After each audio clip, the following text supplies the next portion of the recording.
começar essa fala, que eu digo que é muito mais sentimental do que jurídica, eu vou trazer para vocês 3 situações reais, tá? Os nomes não são verdadeiros, mas são 3 situações que chegaram até nós em um determinado momento.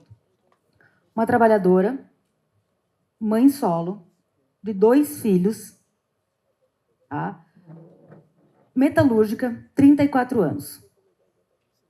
Começou um novo relacionamento, ela era mãe solo, começou um novo relacionamento e foi vítima de violência doméstica. Essa mulher resolveu dar um basta, sair daquele ambiente. Ela saiu de casa, pegou os filhos na mão e saiu como muitas mulheres saem, né? Sem eira nem beira, sem ter para onde ir. O primeiro dia, ela foi atrás de um abrigo, da Casa da Mulher Brasileira de Acolhimento. No segundo dia, ela foi procurar a Defensoria Pública. No terceiro dia, ela teve que ir na escola dizer o porquê os filhos não tinham ido e que não poderiam ir nos próximos dias porque tinha violência do companheiro que poderia atingi-los. No quarto dia, ela foi na polícia. Enfim, ela faltou 5, 6, 7 dias no trabalho. Ela teve os seus dias descontados no trabalho, ela foi advertida e ela foi não acolhida, digamos assim, né? Não sei qual é a palavra exata para não acolhimento, foi desacolhida. Mas tudo que ela não teve foi o acolhimento do seu empregador. Ela era da categoria dos metalúrgicos. Uma categoria normalmente muito forte. A convenção coletiva de trabalho, os acordos coletivos firmados que se aplicavam a ela, previam reajustes consideráveis, PLR considerável, vale alimentação considerável, mas absolutamente nenhuma cláusula dispunha sobre garantia de emprego para mulher vítima de violência doméstica ou um período de abono de faltas em razão da violência doméstica. Outro caso, um professor secundarista, segundo grau, ensino médio, pai de uma criança com espectro autista, nível 2. O filho desse professor faz acompanhamento contínuo, de 4 a 5 vezes na semana ele tem acompanhamento médico, com fonoaudiólogo, psicólogo, enfim, fisioterapeuta, uma série de profissionais. Esse pai chegou até a gente que dizia assim, eu me atraso, e toda vez que eu me atraso, eu levo uma reprimenda, eu levo um puxão de orelha, uma advertência. Toda vez que eu me atraso, eu tenho desconto. A convenção coletiva de trabalho, também uma categoria fortíssima.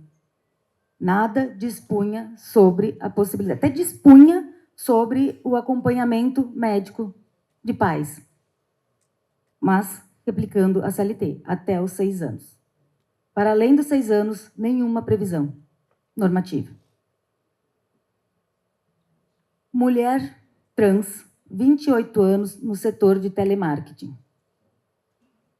Um setor que tem um número absurdo de pessoas pertencentes à categoria, um setor que emprega pessoas normalmente ou no primeiro emprego ou naquele emprego que vai receber um salário mínimo, 2, então já pega pessoas sem tanta formação acadêmica, sem tanta experiência profissional. Essa mulher trans consegue adentrar ao mercado formal de trabalho, que a gente sabe que, depois os números até vão dizer, o que é raríssimo, porque normalmente elas são subjugadas ou à prostituição ou a serviços da informalidade. Ela entra, mas a empresa se recusa cotidianamente, em que pese ela tenha feito vários pedidos formais, a utilizar o nome social dela. O crachá dela tem o nome morto. Então, ela é uma mulher trans, ela se vê como mulher, ela sente como mulher, ela é uma mulher, ela tem trejeitos de mulher, ela tem fisionomia de mulher, mas ela escancara no peito dela João. Quando ela recebe um e-mail, é João. Quando ela vai ter que assinar a folha o contra-cheque, João. A convenção coletiva aplicável à categoria dessa trabalhadora não tem uma única cláusula que trata sobre a necessidade da utilização do nome social ou sobre a previsão de utilização do banheiro que essa trabalhadora entenda mais adequado. Tem previsão de PLR. Tem previsão dispondo que o uso do headset no telemarketing é insalubre. Tem previsão dispondo sobre o percentual de horas extras, mas não tem uma única cláusula tratando do acolhimento dessa mulher trans. E aí a gente chega a um ponto, essas normas coletivas, evidentemente aplicáveis a todos, e aí vocês sabem muitíssimo bem, decorrem muito mais, talvez, da representação sindical do que da representatividade sindical. Representação, todos sabemos, todos e todas, é a carta sindical, é o registro, é aquilo que confere personalidade jurídica às entidades sindicais de vocês e o poder-dever de representar a categoria. A representatividade é o quanto efetivamente os trabalhadores e as trabalhadoras por vocês representados sentem-se acolhidos e veem em vocês e nas entidades de vocês alguém que efetivamente lute pelas suas demandas. A gente pode ter, muitíssimo bem, uma entidade sindical que tenha a representação plena, esteja com seus registros completamente em dia, digamos assim, mas que não tem representatividade nenhuma, cuja categoria não se enxerga. E quando a gente passa, que é o que a gente chama de sindicato de fachada, né? Ele existe, ele está ocupando, às vezes, o lugar de um sindicato que faria pela categoria, não deixa outro tomar aquela base, mas não representa efetivamente as demandas da categoria. E esse assunto é particularmente sensível no modelo que a gente adota, que é o modelo da unicidade. Todo mundo sabe também que o trabalhador não é livre para escolher a entidade sindical que a representa. Num sistema da pluralidade sindical, se as mulheres de determinada categoria não se sentirem representadas pelaquela entidade sindical, elas formam outro. Vamos abrir um sindicato das mulheres. No sistema da pluralidade sindical, se as pessoas negras não se sentem representadas, elas formam outro. No nosso sistema, que é o sistema da unicidade sindical, a trabalhadora e o trabalhador que não se sente representado pode, no máximo, formar uma chapa de oposição e tentar concorrer, mas ela não pode formar uma outra entidade sindical. E isso significa também um munus extra às entidades sindicais que estão ativas no Brasil. Porque se tem a benesse, digamos assim, e aqui eu não vou entrar em comentários, eu não sou favorável à unicidade, mas digamos então que se tem a benesse do monopólio, também tem o dever da representação de absolutamente todas as pessoas da categoria. Ainda que, historicamente, a gente tenha se criado em uma cultura sindical que via o trabalhador e a trabalhadora como um ser abstrato, como um ser agênero, como um ser assexuado, como um ser sem cor, como se todas as pessoas daquela categoria tivessem as mesmíssimas necessidades. Como se o reajuste salarial fosse a pauta principal da vida de todos e todas as trabalhadores daquela categoria. As categorias econômicas, as categorias profissionais, elas são ecléticas, elas são heterogêneas. Não existe trabalhador e trabalhador assexuado, agênero e sem cor. Todos têm suas peculiaridades e suas demandas e suas necessidades diferentes. Meu tempo acabou, mas roubaram de mim. E isso conduz, talvez, uma discussão sobre a crise de representatividade, que tanto se fala. 8,9 é o atual índice de filiação sindical. Em 2015, 10 anos atrás, era 19,5. Óbvio que tem pejotização, que tem MEI, que tem terceirização absurda, óbvio que tem vários fatores. Mas é um número preocupante.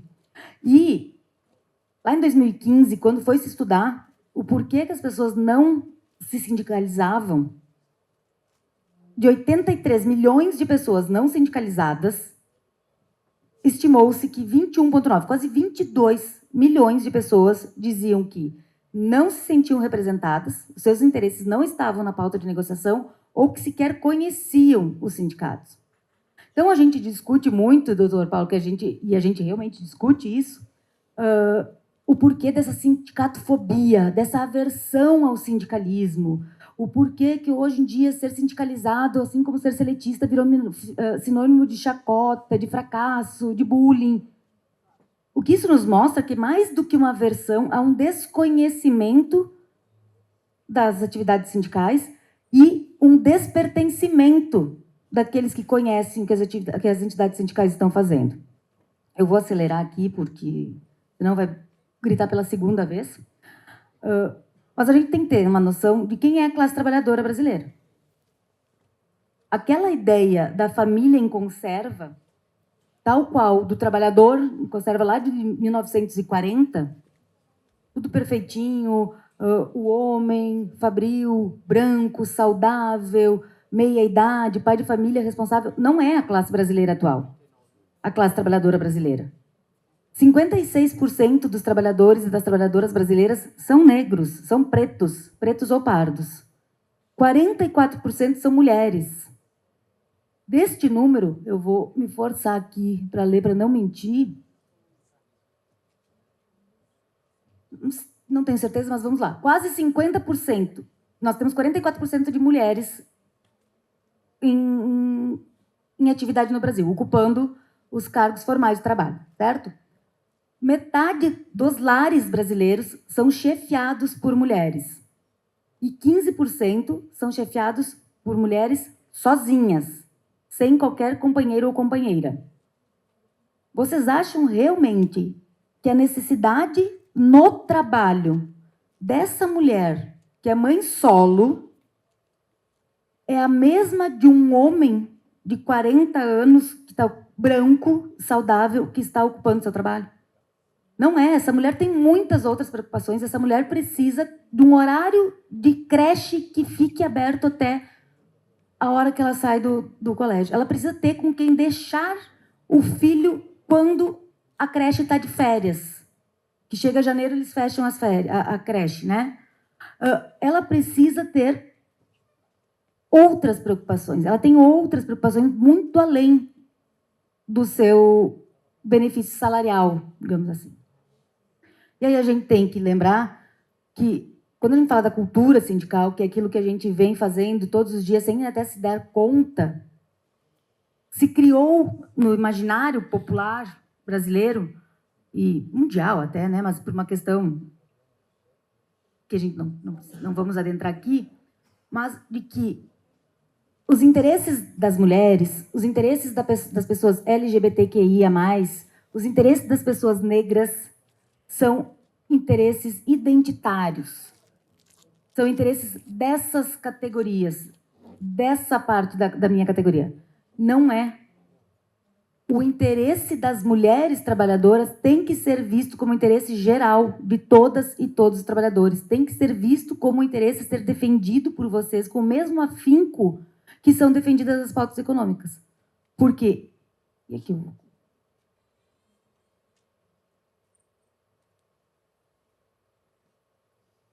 Que eu vou. Por quê? Porque quando a gente pensa, a bem da verdade, que para aquela mulher trans, o fato dela ter no seu crachá o seu nome social e não o seu nome morto é condição para ela permanecer no meio de trabalho. É condição para ela manter aquele emprego formal. Porque senão, todos os dias em que ela tem que usar um crachá escrito João, ela se violenta. Isso vai adoecer. Não adianta para essa mulher vocês lutarem por um reajuste de 1 ponto percentual a mais do que o empregador quer. Essa mulher precisa do trabalho. Sem o trabalho dela, sem a condição dela poder estar lá trabalhando, não adianta reajuste salarial. A mãe solo, quando precisa sair de casa para que tenha condição de sobreviver. Essa mulher, não adianta vocês lutar por um auxílio. É muito bom, evidente, louvável, quando a gente consegue um reajuste no auxílio alimentação maior do que o esperado. Louvável.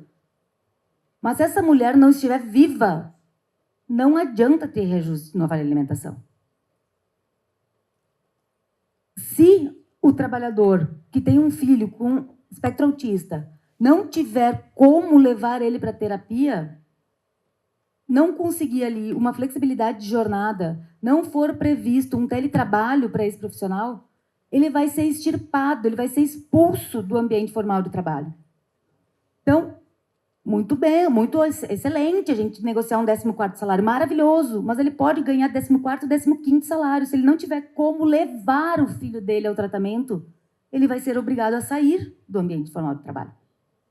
Então, já me alonguei aqui, já tinha isso que eu fiz, eu preparei a minha fala e contei assim 15 minutos, mas tinha outras coisas para falar aqui, mas eu vou esperar pelas perguntas, deixar e vou passar, e espero que a gente consiga, mais do que pensar juridicamente sobre, mas pensar com os nossos corações, em que a gente tem que garantir que as pessoas tenham condições de permanecer no trabalho. E, às vezes, permanecer no trabalho vai muito além do que receber pelo trabalho.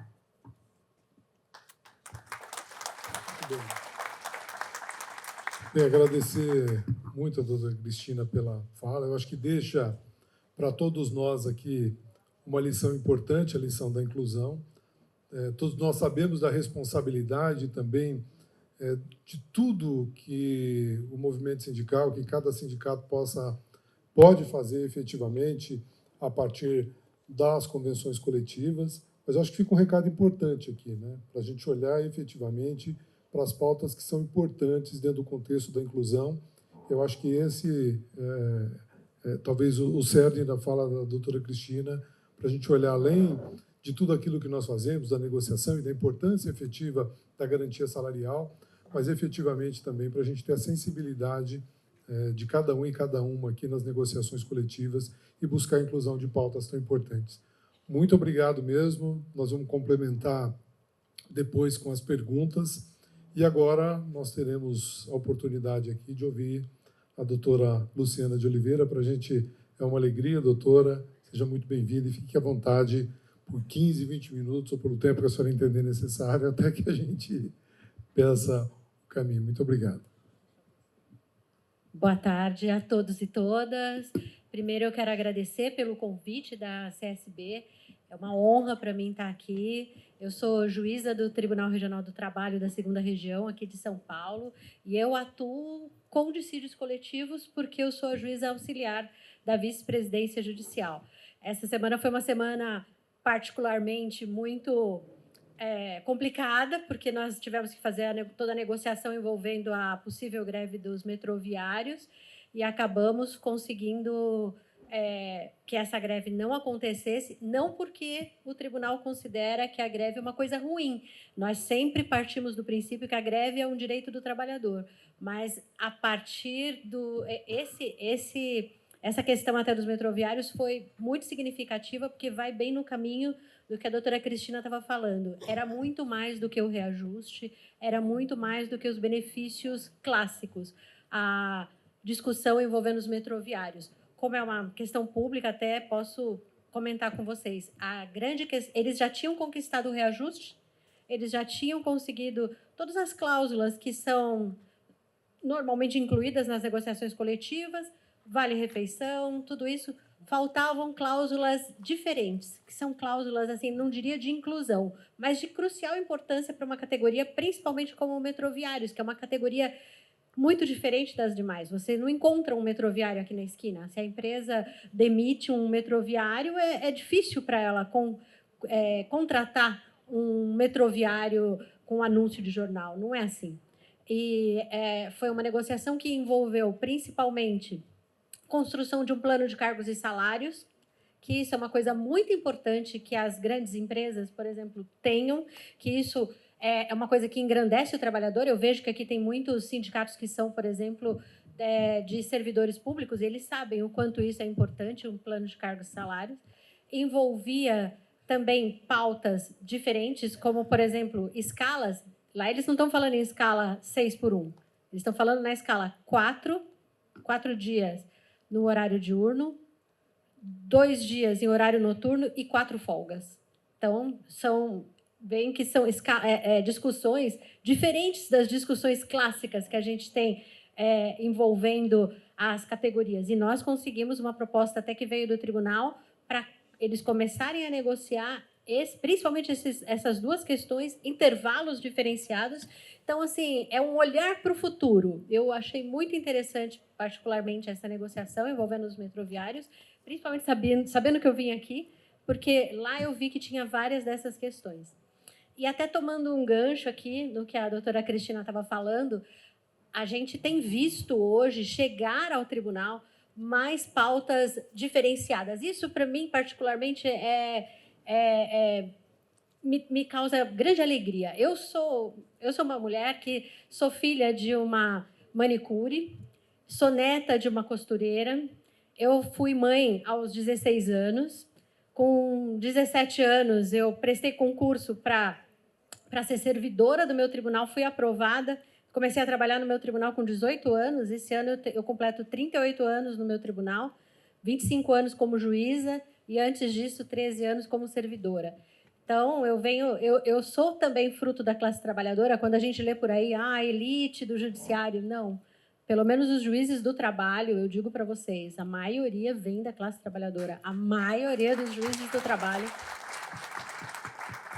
sabem o que é pegar um ônibus lotado, trabalhar, bater cartão e sentem isso no coração. Acho que por isso que a nossa Justiça do Trabalho é tão atacada e é tão, especialmente, não atacada apenas a gente sabe, pela classe dos empregadores, mas às vezes até pela política, porque os juízes do trabalho realmente eles têm que ter uma coisa que até muitos doutrinadores do direito diziam, a gente tem que ter um sentimento social, diferente do que acontece nos outros ramos do direito. A gente olha para o trabalhador, a gente tenta sentir o que acontece, né?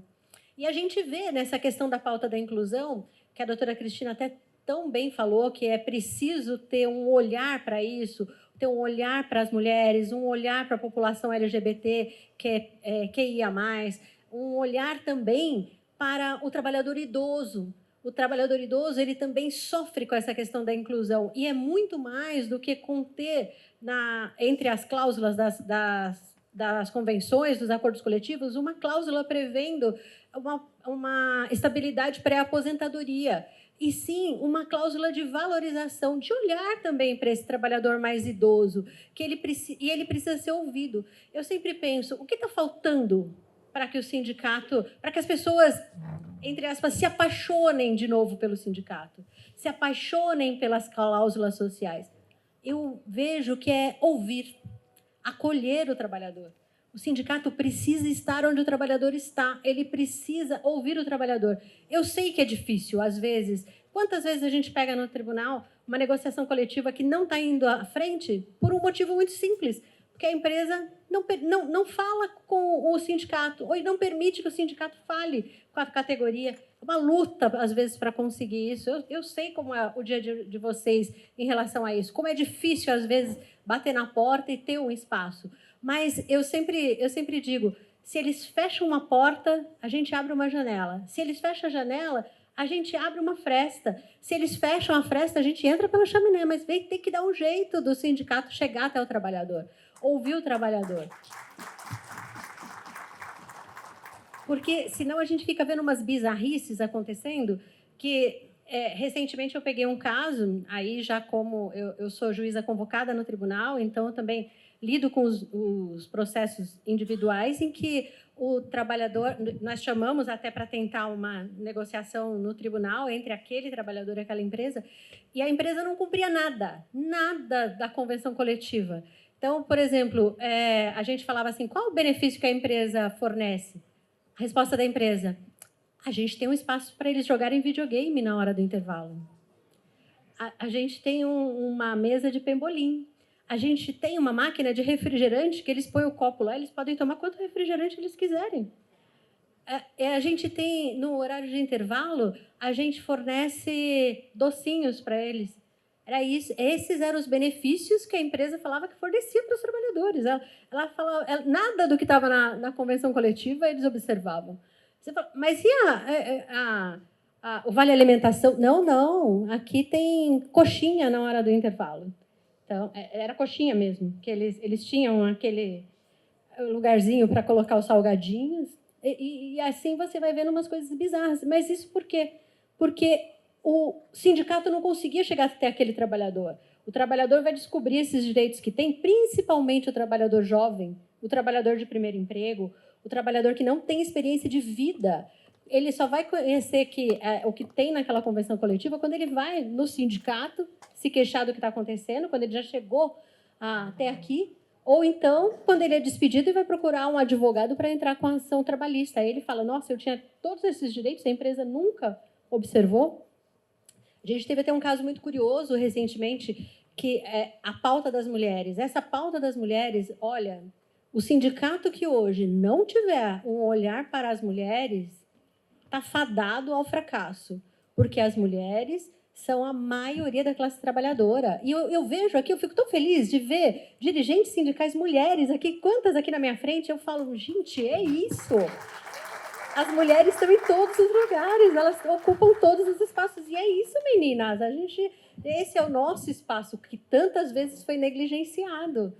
E eu vejo coisas tão importantes que estão acontecendo, que eu vejo as mulheres se movimentando para isso.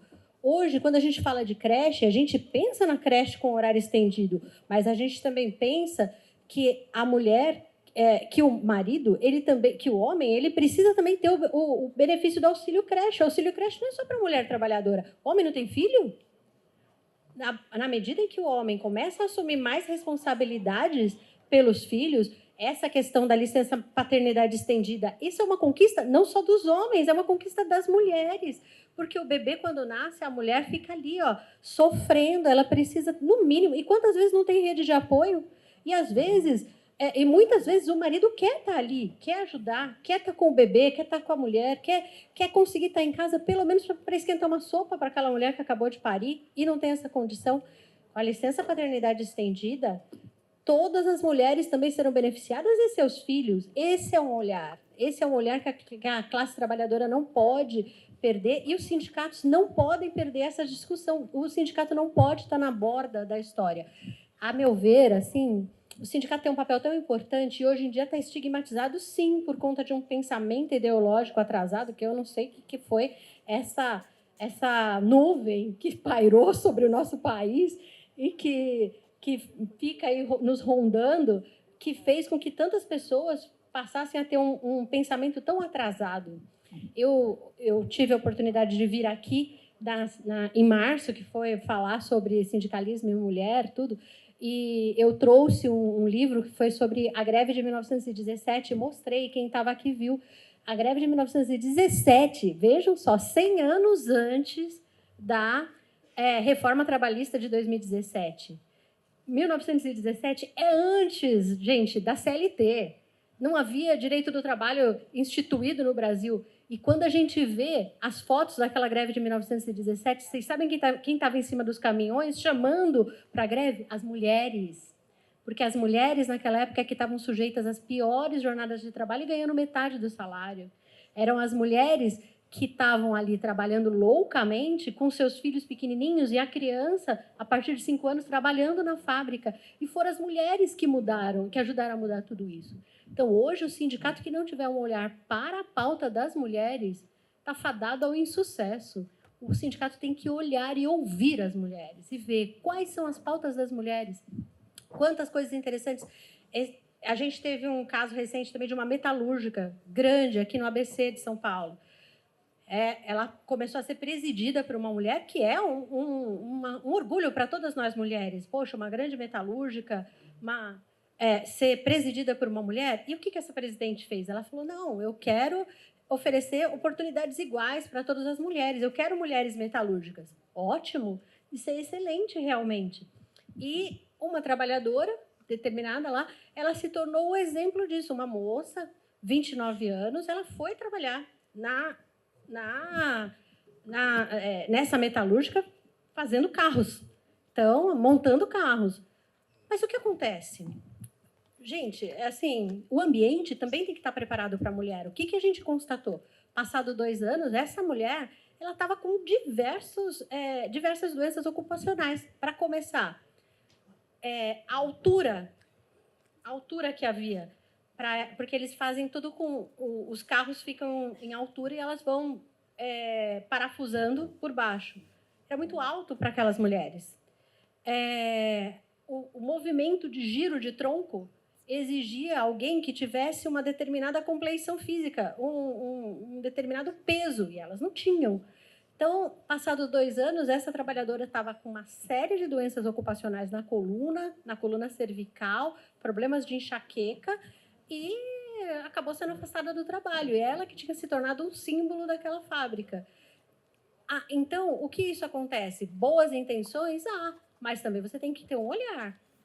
É isso que o sindicato também precisa fazer. O sindicato precisa olhar para as mulheres, brigar por melhores condições de trabalho, brigar por espaço no trabalho para as mulheres, mas também que estejam espaços adequados.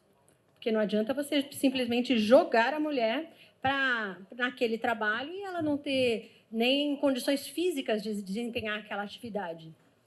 Outra questão que também é muito importante, essa questão do nome social.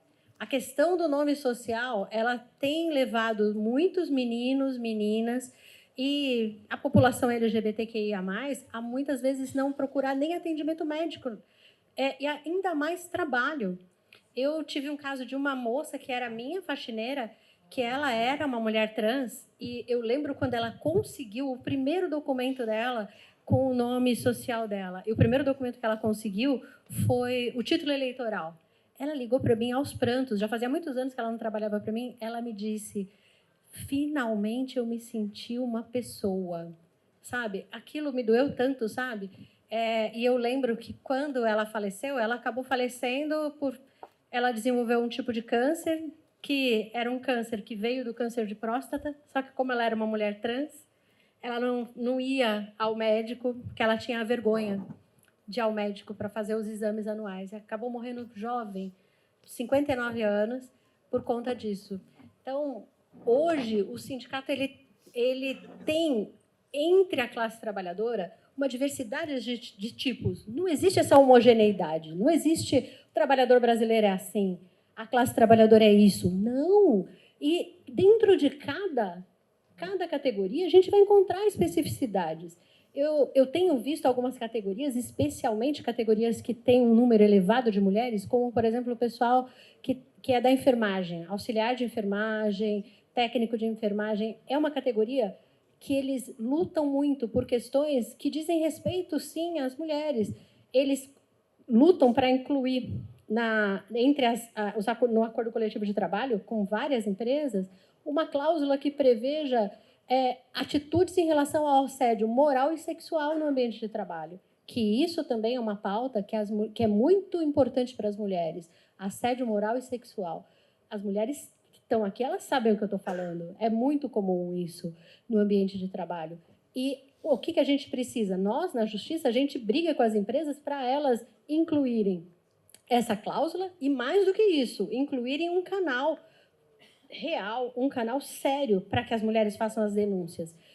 Mas também a gente tem que sonhar que o sindicato também pense nisso, pense em incluir essa pauta e pense em ter no próprio sindicato um canal de escuta para essas mulheres, para que o sindicato consiga levar esse pleito adiante, porque muitas vezes a mulher ela se envergonha de ter sido assediada sexualmente, como se ela fosse a culpada. O assédio moral ele não distingue sexo, porque o homem ele é assediado moralmente de uma certa maneira e a mulher de outra maneira. O jovem é assediado moralmente de uma maneira e o mais velho é assediado de outra maneira. Quantas vezes um trabalhador mais velho ele é assediado naquele sentido? mas o senhor ainda está aqui, a senhora ainda está trabalhando aqui, não está na hora de se aposentar, não está na hora de parar, como se idade não fosse um ganho. Eu sempre digo, só fica velho quem não morreu jovem. Então, ficar velho é um privilégio, gente. Quem fica velho é um vencedor. Olha esse mundo como tá. Chegar a ultrapassar a marca dos 60 anos, que hoje nossa, é uma conquista. A pessoa que passou dos 60 anos, parabéns. Olha o que você enfrentou, quantas doenças, quantos perigos, quanta diversidade no mundo. Chegou aos 60 anos, chegou bem, chegou com saúde, está trabalhando. Você é um vencedor. E não alguém para ser aposentado, para ser deixado de lado na empresa. Se a pessoa tem outra ambição na vida, porque muita gente quer se aposentar, tá contando os dias para parar de trabalhar, porque tem outros planos pessoais, e isso é super importante. Quem não sonha, para de viver. O sonho é que leva a gente para frente. É o sonho que faz o ser humano dar um passo na frente do outro. Mas tem gente que sofre assédio nisso, sabe? Tá na hora de você deixar esse espaço para quem é mais jovem. Tá na hora de você, sabe? Eu até recomendo um filme para vocês que é muito legal, com o Tom Hanks, que chama O Pior Vizinho do Mundo. Esse filme, assim, é muito legal. Ele mostra um trabalhador muito qualificado, muito inteligente. Ele é neurodivergente, até no filme a gente vê que ele tem um certo autismo. E ele chega num ponto da carreira que ele já conquistou todos os direitos para se aposentar, e ele é substituído por uma pessoa mais jovem simplesmente porque o outro é mais jovem. Ele até fala, vocês vão me substituir por um idiota? Sabe? É assim, nada que toda aquela bagagem de vida dele, que até eu louvo quando eu vejo algumas sociedades que valorizam tanto o idoso como fonte de sabedoria e não como alguém que é um obstáculo para a vida dos outros. Porque o idoso ele acumula isso, não só a vitória de ter sobrevivido, mas também a sabedoria do caminho que ele levou para chegar até ali. Então, são várias coisas que a gente tem que estar, ao mesmo tempo, pensando, que eu acho que o sindicato tem que ter uma porta para essas pessoas e dizer, olha, vem aqui, você também cabe no sindicato. Eu também quero te ouvir, quero saber qual é o seu pleito, o que a gente pode fazer por você. Sempre acho que essa frase é importante. O que nós podemos fazer por você? E não o que a pessoa quer fazer pelo sindicato.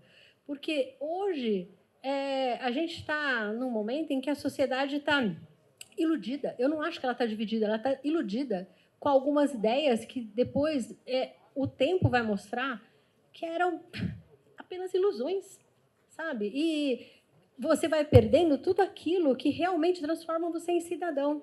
É o sindicalismo, é uma lei trabalhista estável, regular, segura. As pessoas dizem que querem ser empreendedores. Eu acho isso importante. Acho que é legal a pessoa que quer ser empreendedor, mas empreendedor do quê? Do seu próprio corpo? Do seu próprio tempo? Isso não é ser empreendedor, gente. Isso é você se colocar ao dispor de outro, sabe? Para que ele sim faça o que ele quiser com o seu tempo e com você, sabe? Então, acho que o sindicato hoje tem que estar pensando muito nessa pauta de inclusão, tem que estar de olho. A população preta, por exemplo, a população imigrante. Poxa vida, quanto eles não têm para oferecer, quantas agruras eles passam, e o que a gente está fazendo, que olhar que a gente está tendo para essas pessoas. A gente tem tido muitos avanços. Ontem, por exemplo, o Supremo Tribunal Federal ele declarou constitucional a lei da igualdade salarial. E qual era o ponto dessa lei que estava sendo discutido se era constitucional ou não? Vejam, a CLT, desde desde que começou, ela já tinha o artigo 461 que falava que todo mundo tem que receber o mesmo salário, se está naquela função. E até as pessoas falam, mas não precisava dessa lei. Mas não havia nada na legislação que tivesse uma previsão que as empresas que desrespeitam essa premissa, elas teriam outra consequência se não reparar individualmente aquele trabalhador. É importante a reparação ao trabalhador que foi injustiçado? Claro que é. Mas ela não faz isso com um só. Ela faz isso com uma gama de trabalhadores. sabe, eu sempre falo que o pedido de equiparação salarial é o pedido de tire essa injustiça, conserte essa injustiça, porque é injusto você fazer trabalho igual e receber salário diferente, sendo você homem ou mulher. Essa é uma das coisas que mais dói no trabalhador, é você fazer o mesmo que o outro e ganhar menos. Mas também é importante a gente trabalhar na prevenção e não só na reparação. Então, as empresas, foi declarado constitucional, as empresas que têm mais de 100 trabalhadores, elas terão de apresentar documentação demonstrando que elas observam essa igualdade salarial, e isso também pode ser um pleito, pode ser uma demanda ajuizada pelo próprio sindicato. Bom, gente, eu já extrapolei muito meu tempo. Eu sou que nem a Cris. Meu marido fala que eu posso falar do foguete ao alfinete. Então, assim, ele teve aqui ontem, ele já vai mais. Mas, assim, digo para vocês, ouçam os trabalhadores, as trabalhadoras, os jovens, os idosos. Todas essas pessoas, elas estão hoje, não se sentem amparadas pelo sindicato e podem ter certezas, elas têm uma sensação de abandono. É o sindicato que precisa ir até elas. E eu tenho certeza que vocês estão aqui também com esse sentimento de o que nós podemos fazer para estar mais perto do trabalhador. Muito obrigada.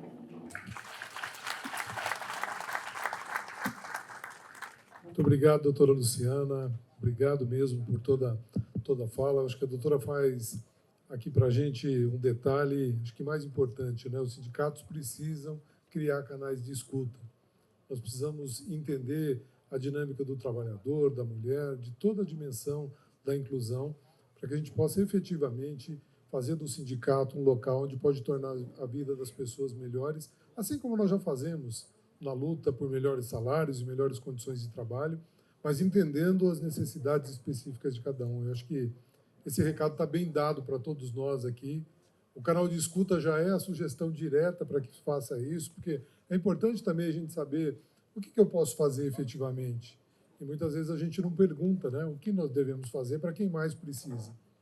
Acho que esse é o grande recado aqui para todos nós, porque a gente olha a partir de tudo aquilo que nós podemos, especialmente por meio das convenções coletivas, mas da luta também que nós empregamos junto aos trabalhadores para garantir direitos e garantir espaços. Muito obrigado mesmo. Só fazer uma observação. Eu sempre acho que tem uma frasezinha tão curtinha e mágica que o sindicato podia explorar mais, que é conte comigo, sabe? Para o trabalhador ter aquela sensação, eu posso contar com o sindicato. Acho que é isso que falta. Eu acho que isso é super importante. E acho que é por aí que vocês vão superar tantos flancos que a gente está tendo hoje na vida brasileira, né? Muito bem, uma salva de palmas de novo para a doutora Luciana.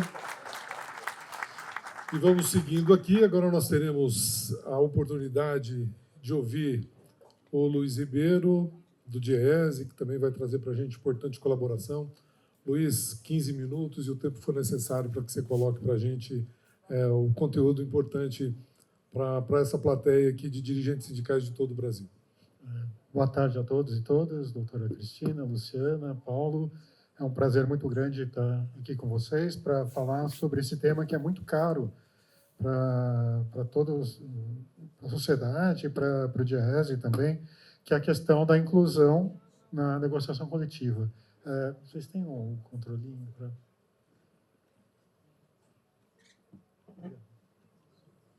Eu sou técnico do DIEESE há uns 20 anos. Quando entrei, há uns 25 anos, mais ou menos, né? Quando eu já entrei no setor dos bancos de dados de negociação coletiva.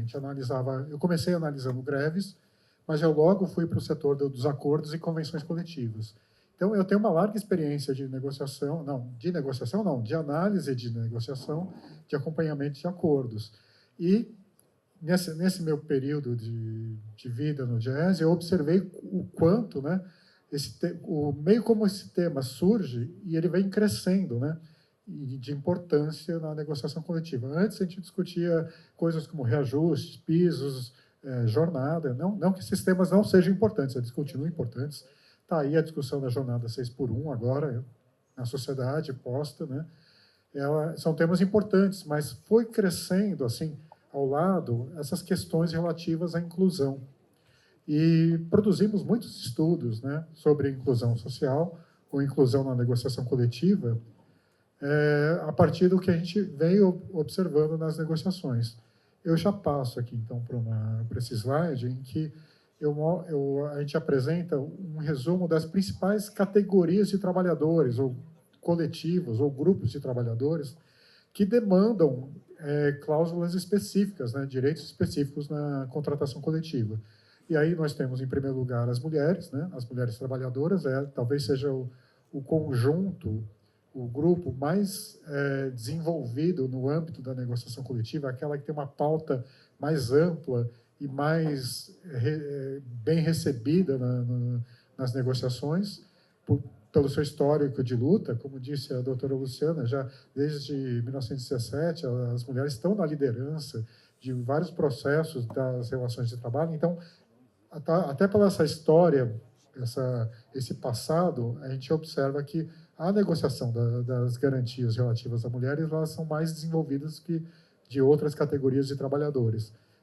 Em segundo lugar, a gente observa muitas garantias relativas à população afrodescendente, aí os trabalhadores e as trabalhadoras negras, né, que trazem a sua pauta com reivindicações muito específicas, né, muito particulares, assim como as demais, né. E aí tem também um conjunto de jovens, a gente observa muitas cláusulas relativas aos jovens trabalhadores, aos PCDs, né, as pessoas com deficiência, e isso ganha muita impulsão a partir da lei de cotas, né.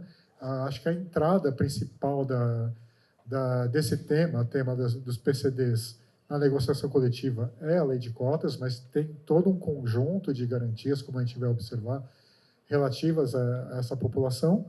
E, por fim, os LGBTQIAPN+, que também começam a apresentar suas pautas, suas reivindicações específicas para a negociação coletiva. E aí um ponto interessante, que já foi falado nas outras falas, né? Porque é preciso reconhecer a diversidade da classe trabalhadora. A gente não é uma unidade, nós somos unidade enquanto trabalhadores, né? Trabalhadores e trabalhadoras, mas essa unidade, ela contempla uma diversidade. Ela contém uma diversidade, e essa diversidade precisa ser observada, precisa ser olhada e precisa ser tratada coletivamente, pelo coletivo da classe trabalhadora, mas particularidades. E, eu não destaquei outras categorias, né? Por exemplo, eu podia ter falado do trabalhador de maior idade, ou os imigrantes, ou a população indígena. Em algumas regiões do Brasil, eles são numericamente relevantes e têm reivindicações próprias de inclusão. A questão também dos neurodivergentes são categorias que ainda não têm muita expressão na negociação coletiva, mas elas podem reivindicar e elas têm todo o direito de reivindicar, e os sindicatos têm que abrir espaço, incorporar, não só ouvir, mas trazer para dentro da direção, trazer para dentro dos processos de negociação, das comissões de representação, para aí sim essas mesmas pessoas serem autoras das suas reivindicações, elas mesmas trazerem as suas reivindicações. Em geral, cada grupo desse traz esses seguintes pontos, né? O primeiro ponto, que é o mais frequente, é o da contratação. Todos esses grupos têm demandas relativas à contratação, que é acesso ao mercado de trabalho, acesso ao emprego. Uma vez com o emprego, a segunda demanda, talvez mais frequente, é o da isonomia. Igual salário para igual trabalho, de mesma qualificação na empresa. É um direito que já estava na CLT. Depois ela entra agora com a lei de 2023, da igualdade salarial, que traz, como bem falou a doutora Luciana, né, ela não traz só o direito da isonomia, ela traz várias regras para assegurar que a isonomia seja aplicada, inclusive a produção de relatórios. As empresas têm que produzir relatórios sobre a aplicação ou não da isonomia. Então, tem vários mecanismos interessantes e que representam um avanço ao que já existia antes.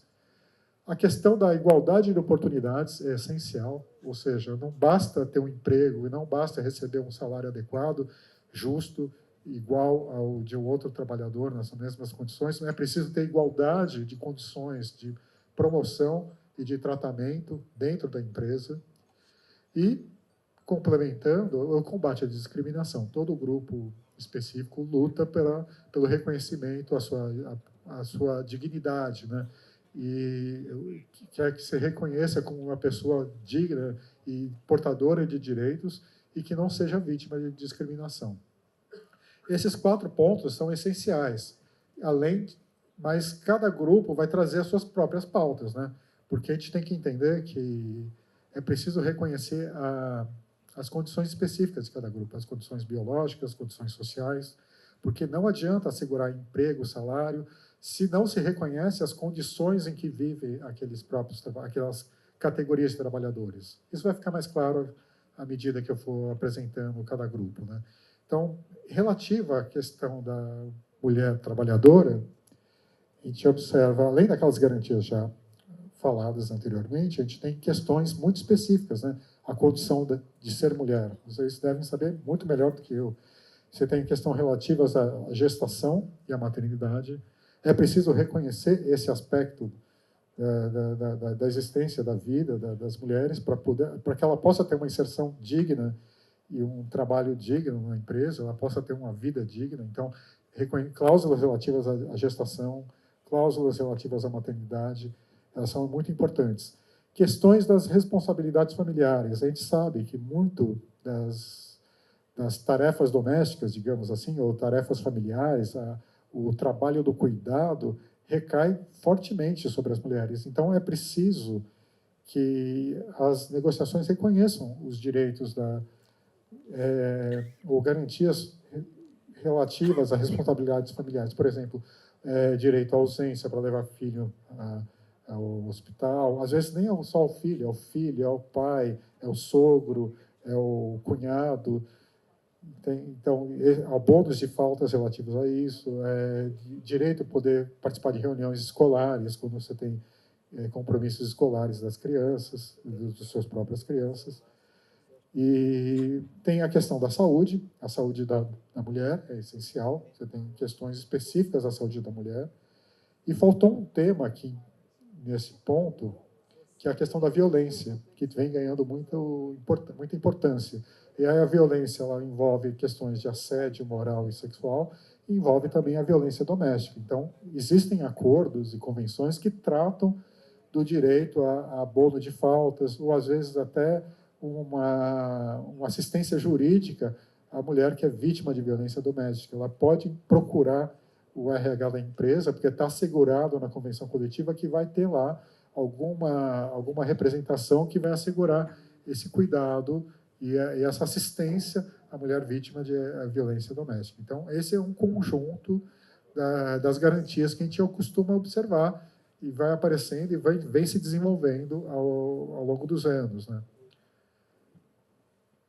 Em relação à equidade racial, aqui, baseado num painel que nós analisamos em 2023, a gente observou que cerca de 5% das negociações do Brasil inteiro tem alguma garantia relativa à equidade racial. Então, vamos lá. A maior parte fala de isonomia salarial, conforme a lei, o artigo da CLT. Então, porque fala de várias diferenças, né? Por exemplo, cor, raça, religião, não sei o quê. Então, essas cláusulas elas entram nesse cômputo, né? A questão da igualdade de oportunidades é isso, não pode haver discriminação negativa, tipo, não pode... Tem que assegurar mesma igualdade de condições na empresa para a pessoa ser promovida, fazer curso de qualificação e etc. e tal. A gente tem também o combate à discriminação, e a gente observa muitas cláusulas que falam de constituição de comitês, ou canais de denúncia, ou campanhas, né, de conscientização relativas à discriminação racial. E a discriminação, ela não é, como acontece também com as outras cláusulas, a discriminação nem sempre é vertical, nem sempre é só do empregador, nem sempre é só do gerente ou da chefia. Às vezes é horizontal. E é preciso ter esse cuidado, ter esse tratamento, de poder lidar, como que lida com o preconceito racial dentro do ambiente de trabalho, às vezes de um colega. Então, você tem a combate à discriminação, que são as campanhas, canais de denúncia, a gente observa isso nos acordos. E tem o compromisso da diversidade nas contratações. A gente observa isso. As empresas, às vezes, asseguram que nos processos seletivos, no processo de contratação, eles vão assegurar a diversidade. Já observamos, inclusive, cotas raciais, né? Eu acho que a primeira vez que eu observei foi em alguns acordos de comerciários de São Paulo, mas depois outras categorias começaram a adotar, mas não é muito comum. São coisas muito raras, né? Mas aparecem cláusulas de cotas, né? Tem a questão da mão de obra jovem, né? É um tema que também preocupa bastante, né, as categorias.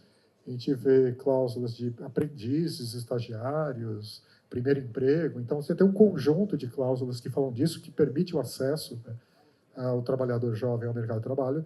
Você tem a questão dos jovens, principalmente os jovens do sexo masculino, tem a questão do serviço militar ou do tiro de guerra. Então, tem cláusulas que asseguram estabilidade ao jovem que está num período de alistamento para uma estabilidade no emprego. Tem a questão do auxílio escolar, porque é preciso reconhecer que o jovem ele pode estar em processo de formação ainda, ele pode estar no ensino superior ou ensino médio, ele tem que ter um tempo e tem que ter um auxílio para poder completar a sua formação. E a questão da jornada de trabalho, aí especificamente aos jovens estudantes, né? A gente muito observa isso, né? Não vai ser, em casos de banco de horas, em casos de prorrogação de jornada, o que fazer, né? Uma garantia específica a esse trabalhador que ainda está na faculdade, ou ainda está no supletivo, ainda está no colégio. Então, como que lida com essas questões, né? Ou mesmo a questão também do vestibular, com a bolsa de falta para estudante em situação de pré-prova, de vestibular. PCDs. O PCDs, a principal garantia é aquela que decorre do artigo 93 da Lei 8213, né? A Lei de Cotas, que a gente chama de Lei de Cotas. E junto com a garantia de emprego, vem um conjunto de garantias que tem a ver com isso. Como que você assegura, como que as empresas podem assegurar que esse trabalhador vai ter condições de exercer plenamente o seu trabalho, né? E dignamente o seu trabalho. Então, tem a questão da acessibilidade. O ambiente de trabalho tem que ser acessível. Em algumas situações, quando exige EPI, o EPI tem que ser adequado ao deficiente, à pessoa com deficiência. Os equipamentos também têm que ser adequados. É um cuidado que é preciso para poder fazer a inclusão justa, né? Tem a questão dos abonos de falta, a gente observou muito, né? Abonos de falta para manutenção de aparelhos ortodônticos, ortopédicos e tais, além de acompanhamento médico, né? E o combate à discriminação também. Comissões, comitês, grupos, para discutir a questão do PCD. Em relação à população LGBT, que é IPAN+, a gente produziu um estudo recentemente, né? A gente observou que 12% das negociações tratam desse tema, de alguma forma. E a principal garantia que a gente observa relativa à população LGBT é a extensão de garantias que já são asseguradas para as famílias não LGBT, né? Um acordo coletivo, uma convenção coletiva, vocês todos devem conhecer, costumam ter cláusulas sobre auxílio creche, cláusulas sobre assistência médica, cláusulas sobre abono de faltas para acompanhamento de filhos, acompanhamento de pais, acompanhamento de outros familiares e garantias tais. Só que essas garantias quando elas foram criadas, foram criadas para a família tradicional, aquela família do pai, da mãe e etc. Só que o mundo mudou, já tem outras famílias, o conceito de família ampliou. E as convenções elas precisam se ampliar para aceitar essas novas famílias, né? Então, tem a questão das garantias. Acordos geralmente aparecem com cláusulas que dizem todas as garantias desse acordo que valem para as famílias hetero, não sei o quê, valem também para as famílias homoafetivas, é isso, heteroafetivas, homoafetivas. Então, é um conjunto de garantias importante. Tem as campanhas de conscientização, de combate à discriminação. a isonomia salarial e igualdade de oportunidades. E aí, outros 2 pontos que já foram falados aqui. A questão do nome social é muito importante. A gente observa a questão do nome social como uma conquista de algumas categorias. E a utilização do banheiro. Como que se utiliza o banheiro? A mulher trans, ela tem o direito de usar o banheiro feminino? Ou como que faz essa questão? Então, é um direito assegurado, presente em algumas convenções. Eu queria lembrar que eu gostaria de dizer que tem uma convenção, um acordo coletivo de uma empresa telefônica, que é a TIM, né? Ela tem muitas garantias avançadas sobre a questão da população LGBT. Ela tem um conjunto de cláusulas avançadas a esse respeito. E algumas coisas são muito interessantes, por exemplo, licença parentalidade. A licença ela já não aparece mais como um conceito maternidade ou paternidade.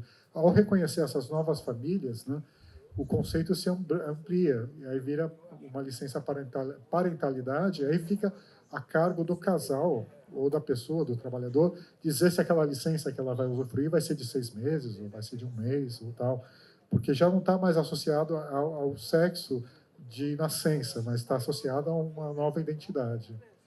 Então, em resumo, assim, bem pincelado, são essas questões que a gente traz, que a gente observa nos acordos e convenções. E eu gostaria de convidá-los depois a acessar o site do Diese e ao site do Ministério do Trabalho, onde você vai encontrar estudos, análises e cláusulas, exemplos de cláusulas, principalmente nesse Boletim de Boas Práticas, que é um estudo que o Diese produz junto com o Ministério do Trabalho, que é um compêndio de cláusulas que avançam na negociação coletiva, separados por temas. E ali você vai encontrar temas como LGBT, o assédio moral, o assédio sexual e outros, né? Não só relativos à inclusão, mas alguns, por exemplo, a gente publicou mais recentemente sobre jornada e trabalho.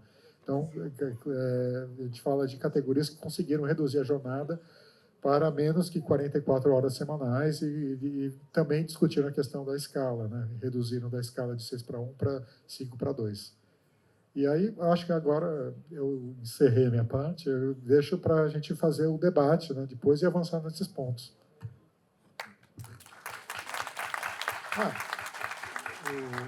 O Antônio Neto falou da filiação.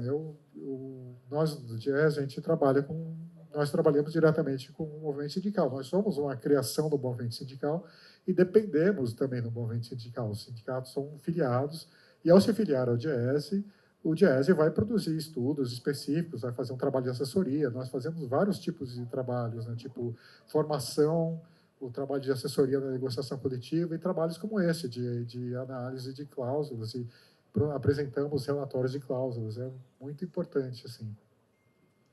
Muito bem. Agradecer muito aqui, Luiz, pela fala. Acho que o Diese tem sido um parceiro muito grande do movimento sindical, de todas as entidades, das centrais sindicais, porque traz para a gente diagnóstico sobre aquilo que acontece efetivamente, que no dia a dia muitas vezes passa despercebido da nossa realidade, né? Você vê que o Luiz traz aqui para a gente alguns números que nos chamam muita atenção, né?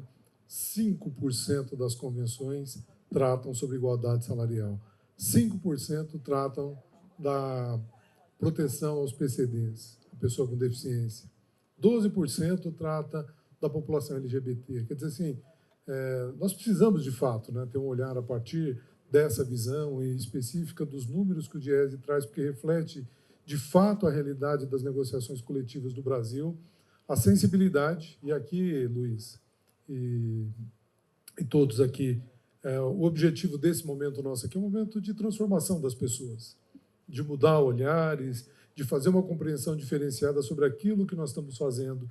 E é uma oportunidade muito grande da gente olhar a inclusão como um ponto fundamental, a partir também dos números do Diese. Então, te agradecer muito aqui, Luiz, pela oportunidade de nos ouvir, reforçar o que o presidente Neto falou, filie ao Diese, é importantíssima a filiação, filie ao Diese, busque, porque certamente vocês vão ter muito mais condição técnica e muito mais orientação e números efetivos para chegar nas mesas de negociação e poder ter argumentos fortes e combativos a partir da fala dos dados que o Diese nos oferece.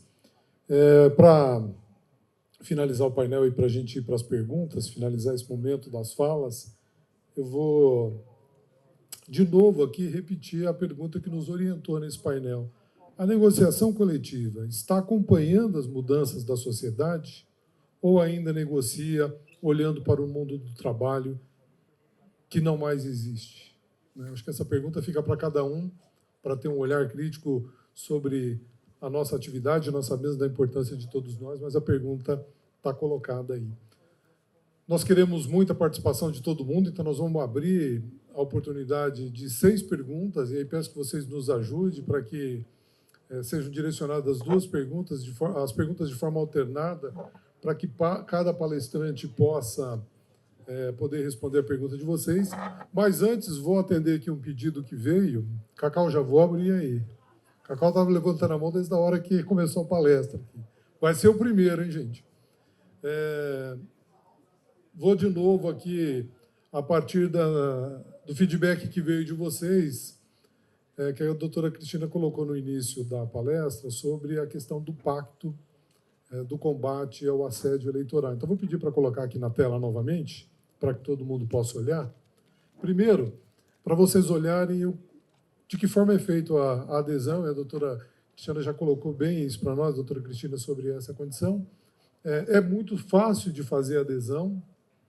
Todos vocês que estão aqui agora podem fazer já diretamente pelo celular, coloca ali o CNPJ do sindicato, já vai aparecer imediatamente o nome da entidade, o nome do responsável e o celular. Se puderem subir só um pouquinho mais, por favor, se for possível. Ou EDC. Clicou em aderir ao pacto. A carta do pacto, que foi organizada pelo Ministério Público, pela Conales, está aqui descrita. Vocês vão poder olhar e ver com detalhe todas as condições que estão colocadas. Essa carta foi assinada por todas as centrais sindicais e logo abaixo já tem a relação dos signatários. Vamos fazer com que a doutora Cristina saia daqui com a alegria de ter todos esses sindicatos assinado o pacto. O pacto quanto ao combate ao assédio eleitoral é de extrema importância, é a capacidade, a possibilidade de deixar que o trabalhador escolha em quem vai votar pelo seu próprio interesse e não efetivamente por uma pressão patronal. Que o trabalhador tenha essa liberdade. É essa luta que nós já vemos fazendo as 2 eleições, em parceria com o Conales e o Ministério Público. É extremamente importante que vocês façam a assinatura do pacto e depois também terão a possibilidade de denunciar os assédios eleitorais. Então, peço de volta aqui, por favor, a nossa organização que coloque o QR Code durante esse período de perguntas que nós vamos passar, para que o QR Code fique na tela aqui, para vocês fazerem a leitura aí com seus celulares e fazer a assinatura do pacto. Então, vamos combinar aqui 6 perguntas alternadas aí, por favor, direcionadas 2 a cada palestrante nosso. 2 minutos, tá? Vocês sabem que mais importante para nós é ouvir a resposta do palestrante, então sejam objetivos da melhor maneira possível para que a gente possa aproveitar desse quadro que está em cima, de qualidade, de vivência, e tão importante para todos nós. Vamos começar com o Cacau, não tem como não começar. Vai começar com A gente pode começar com a dona Joana, que ela está aqui desde da primeira fala, pode ser? A Joana ela tem já preferência. Está aqui em pé, aqui, assim, me agarrou e falou assim: não vou deixar de falar. A Joana tem preferência sempre aqui. Não podia mesmo. Então, gente, parabenizar os palestrantes, principalmente ao nosso presidente e a todos nós que estamos aqui. Minha fala é no seguinte sentido. Essas luzes, esse palco, esse chão, tudo que tem aqui foi construído pela classe trabalhadora.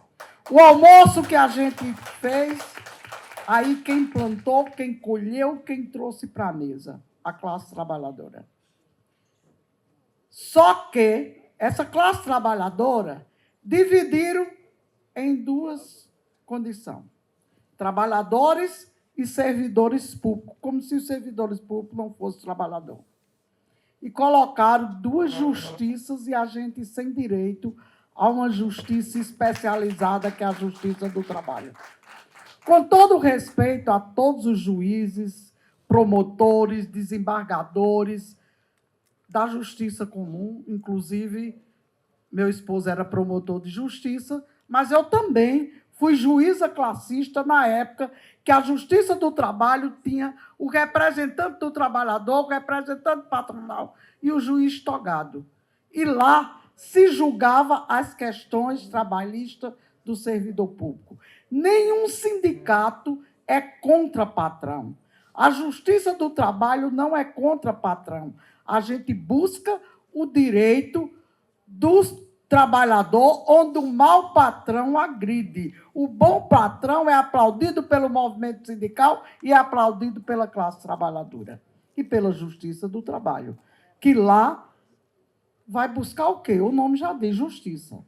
A gente precisa, e eu quero deixar um pedido à nossa CSB, que façamos uma PEC para que a Justiça do Trabalho volte a ter a competência jurídica de julgar as questões trabalhistas dos servidores do povo, que são os servidores públicos. Nós precisamos resolver isso. E parabéns à nossa promotora, juíza, sindicalista, ela é tudo. Ela mostrou aqui o que significa e nós aprendemos muito. Eu não vou tomar mais o tempo, não, mas a pergunta é, aprendemos aqui ou não?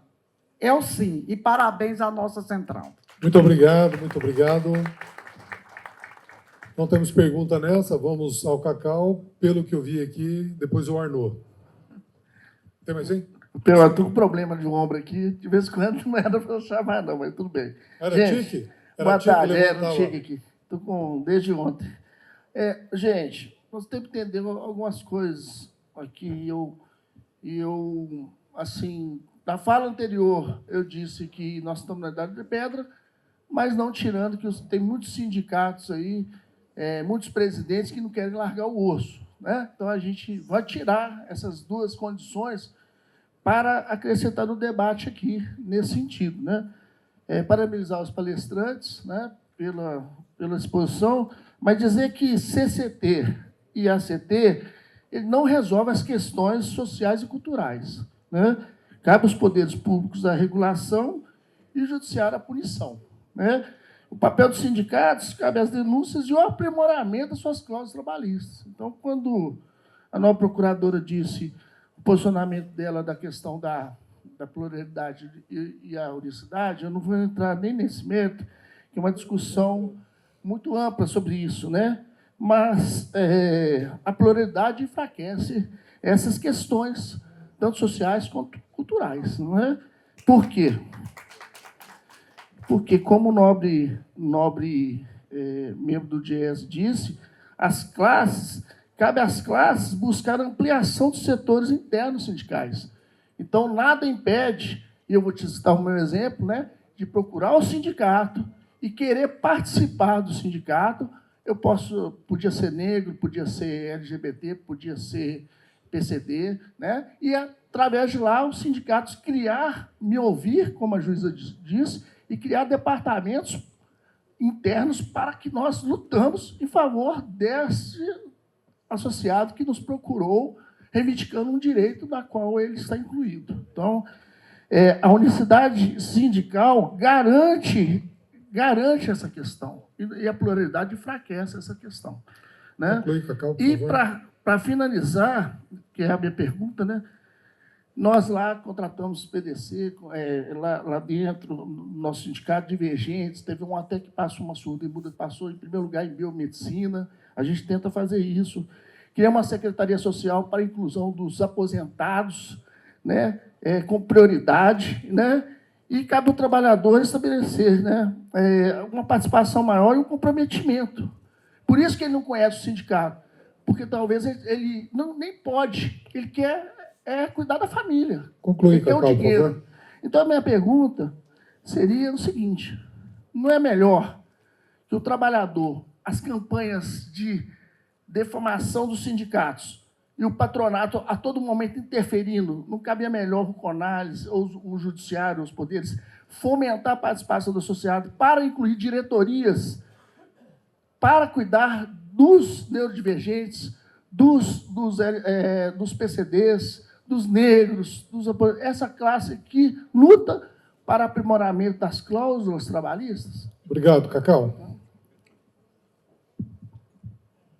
Doutora Cristina.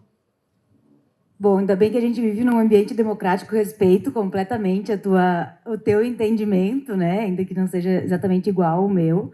Mas também fique tranquilo, porque o meu não vai prevalecer nos próximos 80 anos no Brasil, então tá certo que manteremos aí a unicidade. O papel do Ministério Público do Trabalho, em verdade, ele não é fomentar campanhas para que os trabalhadores se associem. Nós temos o papel de, primeiro, combater atos antissindicais, quando vem de patronal, quando vem da imprensa, quando vem do governo, né? Quando nós temos alguma denúncia que chega até a gente de que está havendo uma campanha de difamação, aí sim nos cabe fazer essa atuação no sentido de combater, né, esses atos antissindicais.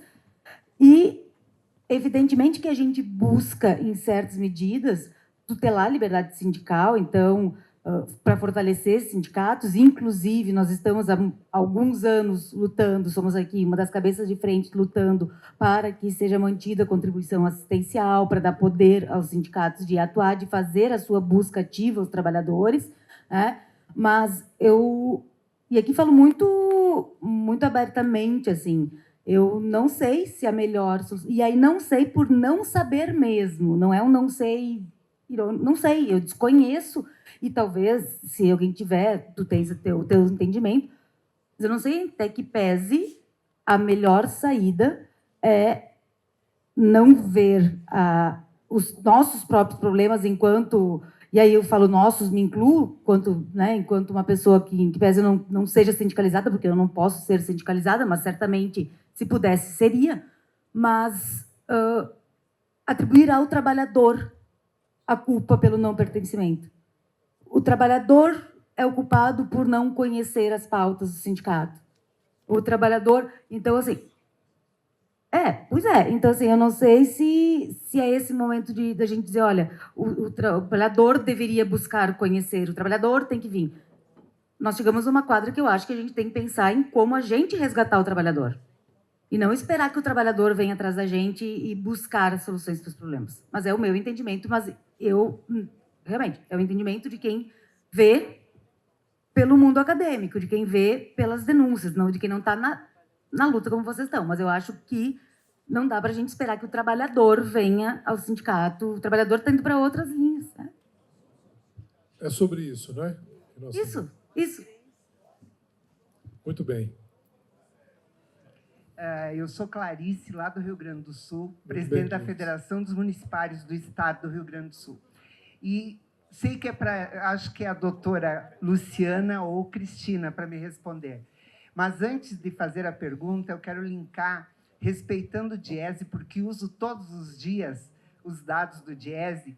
Hoje nós tivemos uma aula de multidisciplinas aqui, com a doutora Marisa, com a doutora Ange, que linkaram perfeitamente com a doutora Cristina e a doutora Luciane.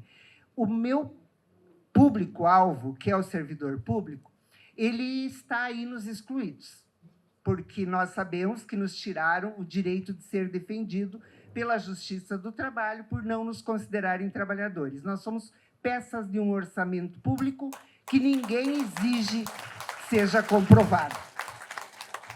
Nós, FEMERG, somos atrás da Justiça do Trabalho, porque eu gostaria que uma de vocês respondesse a questão da saúde do ambiente do trabalho, né? Então, eu acho que muitos de nós aqui, porque eu vi um grande número de servidores públicos, não entenderam isto, que a Justiça do Trabalho nos defende, sim, quando o ambiente do trabalho é doente, quando nós estamos sofrendo pressão política, quando nós estamos sendo colocados nos banquinhos dos galpões da prefeitura, como se diz. Então, eu gostaria que vocês dessem uma palhinha sobre isso. Aonde a Justiça do Trabalho pode proteger o trabalhador público municipal?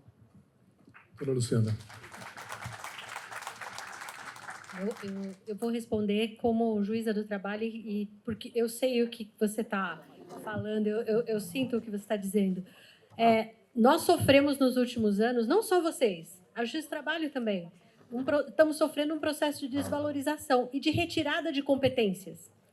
A Justiça do Trabalho era competente, sim, para analisar essas questões envolvendo os direitos dos trabalhadores públicos municipais, principalmente os seletistas. Havia a discussão que havia era com relação àqueles que eram estatutários, mas com relação ao servidor público seletista, a competência era nossa para toda e qualquer demanda desse trabalhador. E nos últimos tempos, o que aconteceu? Veio uma decisão do Supremo Tribunal Federal que, assim, tem sido muito atuante nessa retirada das competências da Justiça do Trabalho, e a gente vê que tem pouca sensibilidade para o direito do trabalhador. É uma coisa assim que realmente parte o nosso coração, porque o Supremo ele tinha que ter um olhar, porque vamos olhar aqui ao redor. Tudo é trabalho humano. Essa luz é trabalho humano, esse teto, essas cadeiras, esse chão, tudo é o trabalho humano. O trabalho humano ele move a sociedade. E a Justiça do Trabalho ela foi criada com esse intuito. E houve uma limitação. Então, hoje, a Justiça do Trabalho ela só pode analisar questões do trabalhador, servidor público, seletista, se forem aquelas questões que dizem respeito ao básico, que está na Constituição Federal, nenhuma outra questão. Quanto à questão envolvendo saúde, segurança do trabalho, a meu ver, e eu julgo assim, e meus colegas aqui em São Paulo, eu vi que a senhora é do Rio Grande do Sul, em sua maioria julgam assim, mas eu também creio que é assim no TRT4, a gente julga que a gente é competente para analisar as questões de saúde, segurança, acidente do trabalho, adicional de insalubridade, adicional de periculosidade, porque esses são os direitos mínimos.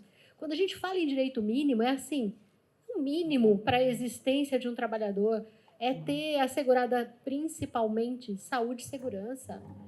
E dentro de saúde e segurança, quando a gente vai analisar a CLT, que a CLT ela tem uma lógica procedimental, jornada, por exemplo, não é à toa que ela está onde ela está na CLT, porque jornada e saúde, por exemplo, elas estão interligadas. O trabalhador que trabalha muitas horas, ele está mais sujeito a acidente do trabalho, a uma doença ocupacional, ele está mais sujeito às intempéries, ele sofre mais.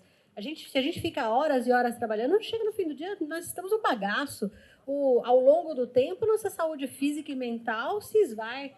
Então, assim, a Justiça do Trabalho é, sim, o recanto onde o trabalhador, todo trabalhador, pode procurar os seus direitos, até que se diga o contrário.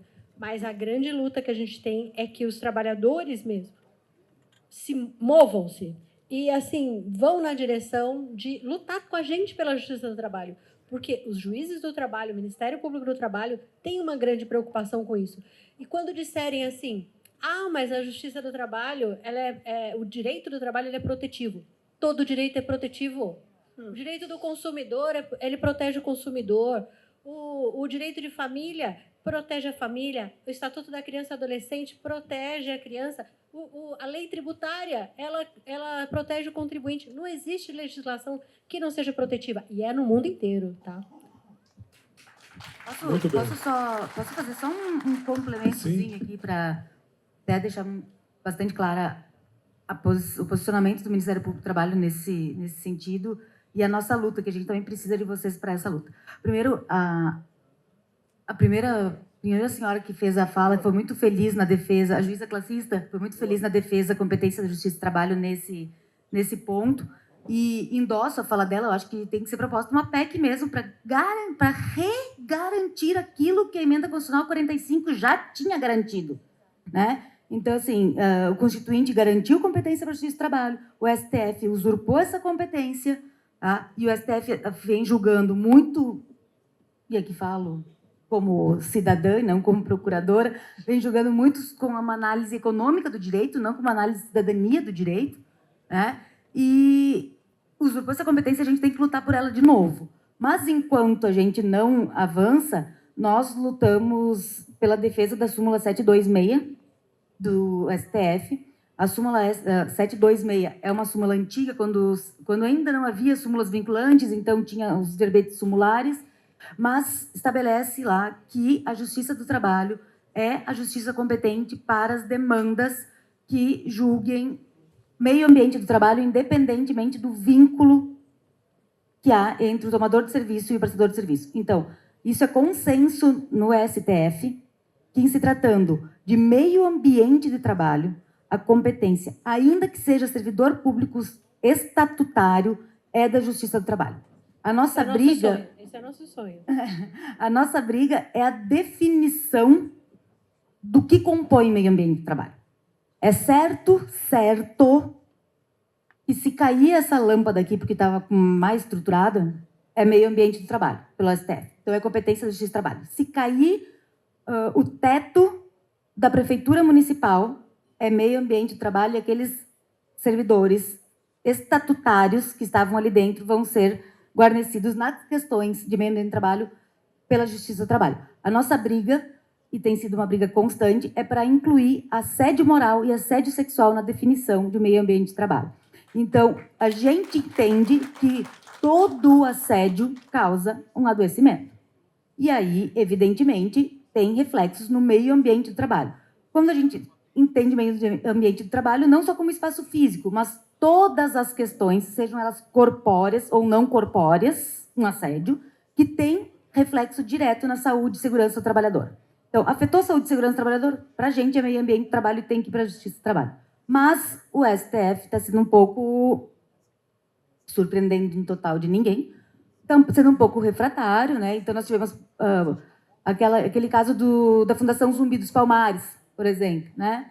Nós judicializamos a questão do assédio na Justiça do Trabalho, o STF cassou e disse que não era. Então, a gente está nesse embate para conseguir incluir assédio moral nessa pauta também, como meio ambiente de trabalho. Eu acho que uma coisa que o STF ainda não entendeu e que os sindicatos podiam ter essa pauta é no seguinte sentido. Só tem uma coisa que eu vejo que toca o coração dos ministros do STF, assim, eles que me perdoem até o atrevimento. Não, é direitos humanos. Eles precisam entender que direito do trabalho faz parte de direitos humanos.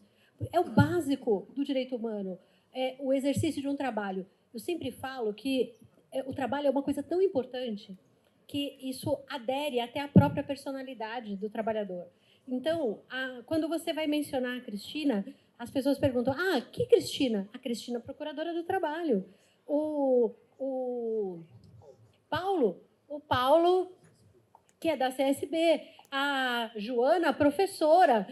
Então, o Luiz, açougueiro. O trabalho ele é tão importante que ele meio que define quem é você no mundo. Então, isso faz parte dos direitos humanos. E é por aí que eu acho que a gente pode vencer um pouquinho a recalcitrância do Supremo Tribunal Federal. Eu acho que primeiro a gente tem que lutar para que eles tenham assessores juízes do trabalho. Quem julgam as pautas, quem assessora para fazer um voto numa pauta importante para o direito do trabalho, são os juízes tributaristas, penalistas, civilistas. Nós temos 10 ministros. Nós temos 10 ministros na ativa e não tem nenhum assessor que venha da Justiça do Trabalho. Então, assim, não vão sair votos que entendam o que é o direito do trabalho, que entendam a principiologia do direito do trabalho, que entendam que nós precisamos de uma legislação que regule forças, porque as forças são desiguais. Exato. Eles estão julgando o direito do trabalho como quem julga um contrato civil. E isso não vai dar certo. Até porque tem insuficiência nessa relação, né? Que não são iguais. Nós estamos no encontro nacional e é importante que cada um que vai fazer a pergunta fale, além do nome, o Estado, né? Nós tivemos a Joana da Paraíba, o Cacau de Minas, a Clarice do Rio Grande do Sul e agora, Ronildo. Oi, Ronildo, eu sou do estado do Amazonas, presidente do Sindicato de Pescadores do meu estado, e sou secretário nacional dentro da CSB, né, desde o início.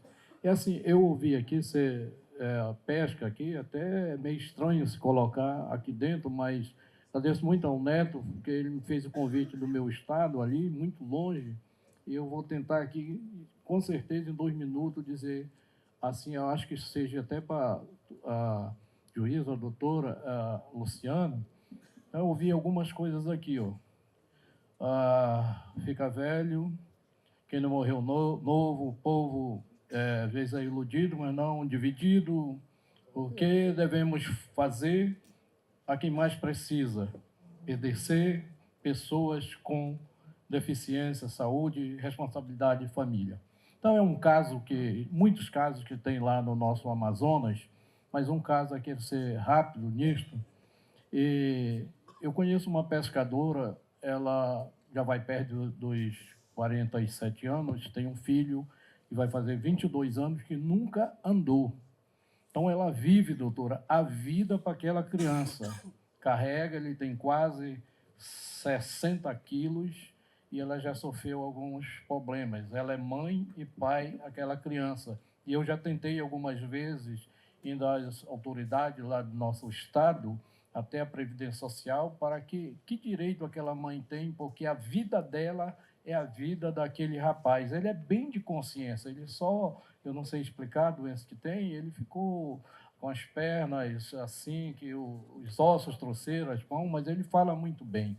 E ela vive a vida, as necessidades dele diante assim, é muito grande. E a gente tenta, que ela trabalha na delegacia sindical da pesca lá, e a hora sai correndo, que é para acudir o menino, porque está com falta de ar, e aí tem que ir atrás de um carro, quando falta energia, para ligar, para ele respirar. Então, é muito difícil a vida assim. E eu vejo assim, de repente eu estou errado. Minha esposa é advogada, eu não, estudei até a 6ª série, eu sou indígena, conheço de 5.553 comunidades, de 62 municípios no meu estado, eu já botei os pés pelo menos em 2.500 lá, né? Então, eu vejo assim, isso aí não é uma violência do poder público não assistir essa mulher que luta pelo filho durante todos esses anos, 22 anos, carregando para lá e para cá, dando banho e tudo, e agora, para encerrar, teve na Previdência Social, que tem um mutirão que estão fazendo, mas negam tudo. E ela foi quase 100 quilômetros, chegou lá, não foi atendido, porque foi embora, não tinha muitos atendentes, voltou para casa, e a criança chorando, decepcionada, quando voltou no meio da estrada, a criança passou mal e quase morre nessa situação. Eu acho uma violência do poder público contra a mulher e contra a família. Obrigado. Olha, esse tipo de coisa, eu concordo com a expressão que o senhor usou, é uma violência do Estado contra essa mulher, porque a gente tem um pacto social na Constituição Federal, que é o Pacto de Solidariedade. A Constituição diz que o direito é para todos e que todos somos iguais e que a Constituição ela tem por princípio a valorização da vida humana em toda a sua extensão, desde o nascimento até a morte. Eu sempre falo que isso é uma coisa assim até poética da nossa Constituição. Infelizmente, a gente sabe que aqui e acolá, seja um governo de esquerda ou um governo de direita, há várias falhas nesse atendimento individualizado de cada cidadão. Bom seria se cada cidadão, eu sempre acho assim que a pessoa que fez a melhor proposta de dignidade no nosso país foi o Eduardo Suplicy, quando ele falou da renda básica, sabe? Que cada trabalhador, cada ser humano devia ter uma renda básica, sabe? Agora estão defendendo, né? Até o Elon Musk agora abriu os olhos para isso e falou que realmente isso é o básico, né? Esse tipo de situação é muito difícil a gente avaliar, porque existem várias peculiaridades, né? A gente não sabe como foi feita uma defesa dela, se ela teve uma ação, se ela buscou um benefício de prestação continuada para esse filho, o que acontece e o que o Estado propicia também. Esses dias eu vi uma situação muito interessante, que foi uma delegada, que até estava contando, que ela disse o seguinte, que ela recebeu uma denúncia vindo do Conselho Tutelar, de uma mãe que tinha 3 filhos, sendo um que tinha 3 anos e 2 recém-nascidos, gêmeos. E que a vizinhança estava... Então, o outro era pequenininho, 3 anos, e os outros recém-nascidos. Não tinha 1 mês de vida ainda. E a vizinhança estava acusando ela de maltratar essas crianças. E, quando chegou a denúncia, a delegada mandou a família responder e foi o pai na delegacia. E ele disse... Doutora, eu trabalho 12 horas por dia, eu tenho 2 empregos de 12 por 36. Eu estou vendo minha mulher adoecendo, nós não temos familiares, nós não temos ninguém. E eu estou vendo ela realmente muito nervosa com essas crianças e ela não sabe o que fazer e eu não tenho o que fazer porque eu preciso trabalhar. Eu que peço ajuda da delegacia. E a delegada, ela começou a pensar o que eu posso fazer para ajudar. E ela, uma pessoa diligente, ela mandou um ofício para a prefeitura solicitando creche para aquele de 3 anos, 4 anos, aliás. Mandou um ofício para a assistência social pedindo um amparo maternal para aquela mãe que estava com 2 filhos. Enfim, ela fez o que estava ao alcance dela. Mas eu vejo que, às vezes, tem órgãos públicos que, por mais que se esforcem, não conseguem fazer o mínimo ou não conseguem atender a todos. Isso é uma questão crônica no INSS.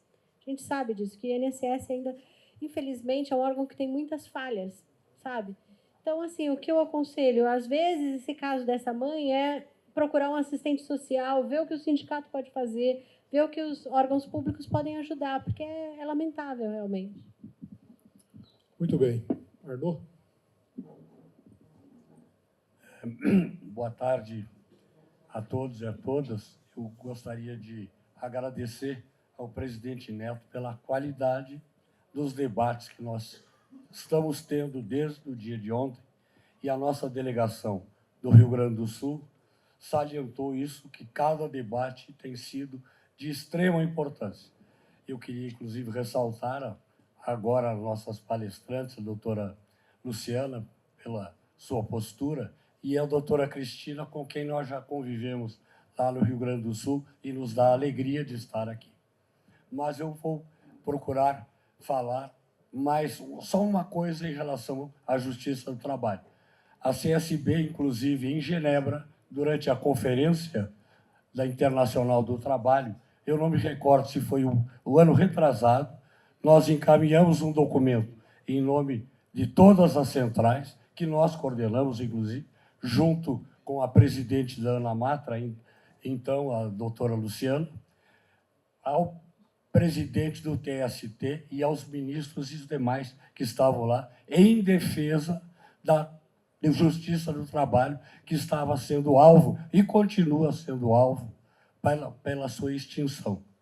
Existe uma corrente que é muito forte, que partiu do empresariado e ganhou boa parte do Supremo Tribunal Federal, que deseja a extinção da Justiça do Trabalho. Mas eu vou direcionar a questão para o Diese.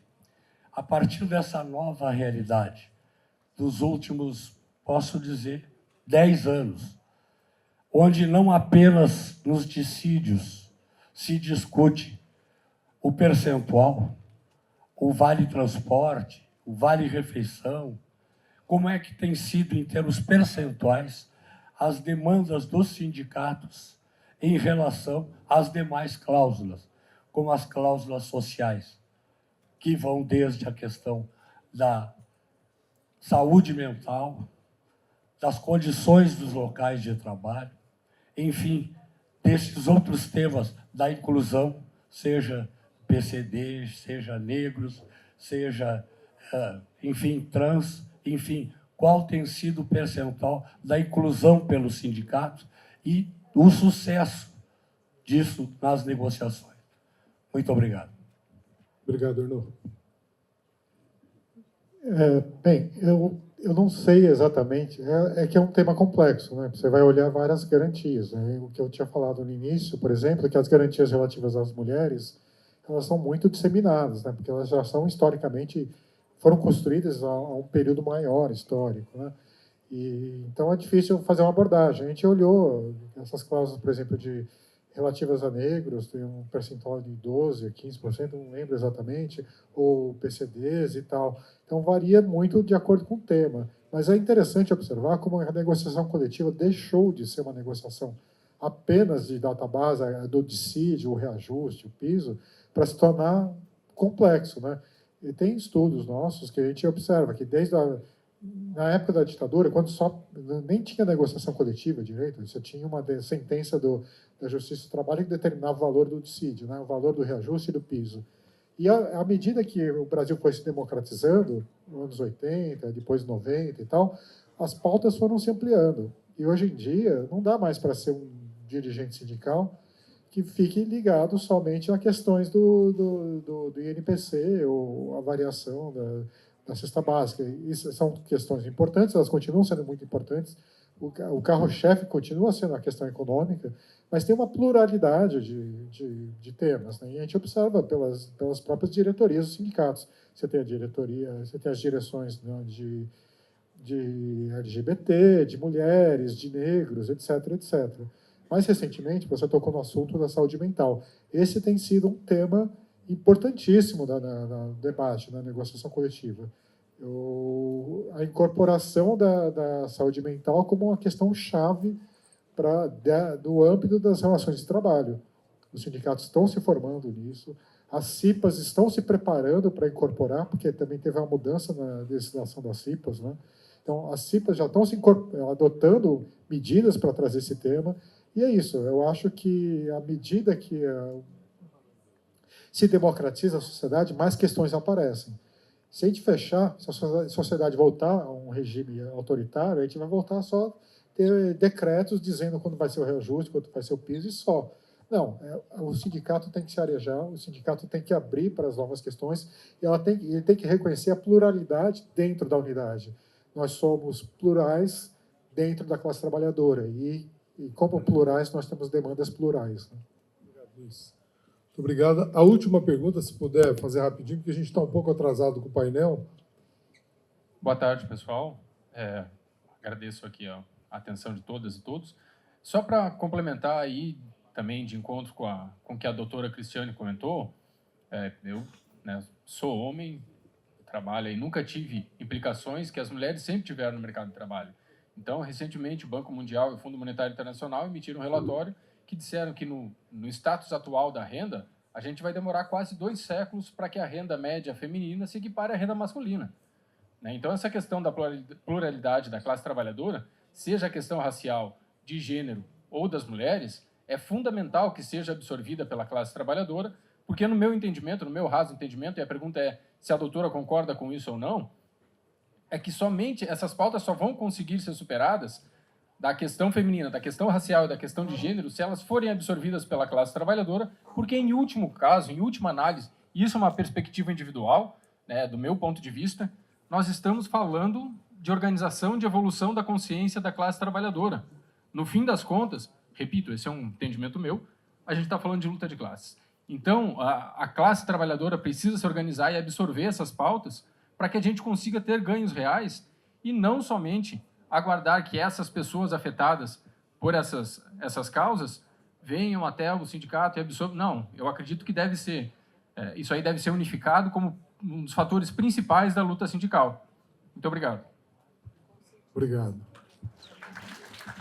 Eu concordo em gênero, número e grau contigo.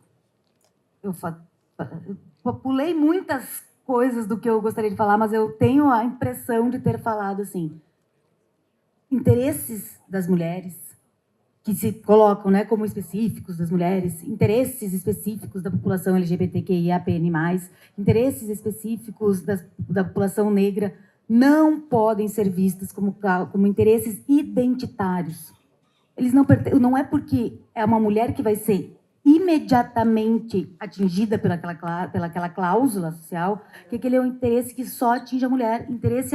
Esse interesse é de todas as pessoas que se unem em solidariedade por um laço comum que é: eu não sou detentor do capital e eu vivo da minha força de trabalho. Todos nós temos, enquanto trabalhadores, enquanto pessoas que não detêm o capital para produzir, todos nós que não podemos nos aposentar hoje e dizer eu não trabalho mais amanhã e minha vida está tranquila, todos nós que não somos elite, que somos classes trabalhadoras, temos laços comuns de solidariedade. Nós temos que entender na luta do outro também a nossa luta enquanto a pessoa que precisa sobreviver. É também a luta do proletariado contra o capital.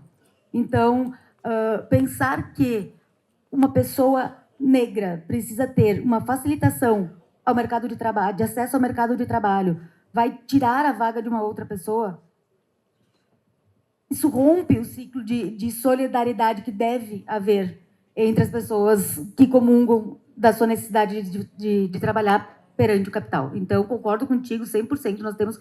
Porque quando a gente identifica como cláusulas identitárias, a gente tende a flexibilizar mais.